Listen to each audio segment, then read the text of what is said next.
بسم اللہ الرحمن الرحیم۔ شکر اللہ کے نام سے جو بڑا مہربان نہایت رحم والا ہے۔ دوستو، آج میں آپ سے حکیم لقمان کی دانش مندی کا ایک واقعہ بیان کروں گی۔ حکیم لقمان کے بارے میں کہا جاتا ہے کہ آپ کی دانش مندی مسلم تھی۔ آپ کے آقا نے آپ کو بیچنے کے لیے پیش کیا تو ایک آدمی جو کاشتکار تھا اس نے آپ کو خرید لیا اور اپنے ساتھ گھر لے گیا۔ آپ سارا دن اس کی خدمت میں مصروف رہے حتیٰ کہ رات آ گئی۔ جب آپ نے عشاء کی نماز پڑھی تو آپ کا آقا سو گیا، لہٰذا آپ ایک خالی کمرے میں تشریف لے گئے اور نماز ادا کرنے لگے۔ جب رات ایک پہر بیت چکی تو آپ نے اپنے آقا سے کہا، میرے آقا، بہشت کو آراستہ کر دیا گیا ہے اور جہنم کو بھڑکا دیا گیا ہے۔ جو شخص اخروی نعمتوں کو حاصل کرنا چاہتا ہے وہ اتنا زیادہ سویا نہیں کرتا۔ مالک نے جواب دیا، اے غلام، چلے جاؤ، میرا رب غفور الرحیم ہے۔ یہ کہہ کر وہ پھر سو گیا اور حکیم لقمان اپنی جگہ واپس آ گئے اور پھر نماز میں مشغول ہو گئے۔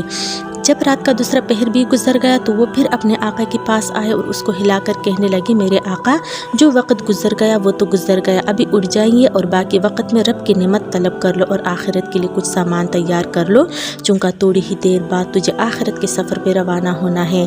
اب کے بعد مالک نے پھر وہی جواب دیا، اے غلام، چلے جاؤ، مجھے سونے دو، میرا رب غفور الرحیم ہے اور بڑا مہربان ہے۔ حکیم لقمان پھر اپنی جگہ واپس آ گئے اور نماز ادا کرنے لگے۔ رات کا تیسرا پہر بھی بیت گیا اور صبح ہونے کی قریب ہوئی تو آپ بھی اپنے مالک کے پاس گئے اور کہا، میرے آقا، اب تو پرندے بھی اپنے گھونسلوں سے نکل کر ذکر میں مشغول ہو چکے ہیں، بیابانوں میں جنگلی درندے بھی اپنے ٹھکانوں کو چھوڑ کر اللہ تعالیٰ کی حمد و ثنا میں مصروف ہیں۔ آپ بھی اپنے رب کی بارگاہ سے جو مانگنا چاہتے ہیں اس کے لیے بہترین وقت ہے۔ مالک نے جواب دیا، اے غلام، مجھے کچھ دیر اور سونے دو، میرا رب بڑا غفور الرحیم ہے اور وہ بڑا مہربان ہے۔ حکیم لقمان پھر واپس چلے گئے اور صبح کی نماز ادا کرنے لگے۔ نماز کے بعد اپنے کام میں مصروف ہو گئے۔ اتنے میں آپ کا آقا بھی بیدار ہو گیا۔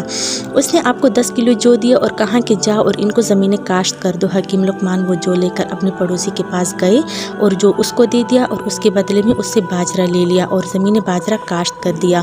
کچھ عرصے بعد وہ باجرہ اگایا تو حکیم لقمان اور اس کا مالک زمین میں چکر لگا رہے تھے۔ جب اس نے زمین باجرہ اگا دیکھا تو کہنے لگا، اے لقمان، میں نے تو تجھے کہا تھا کہ جو بونا ہے، لیکن تم نے باجرہ کیسے بو دیا؟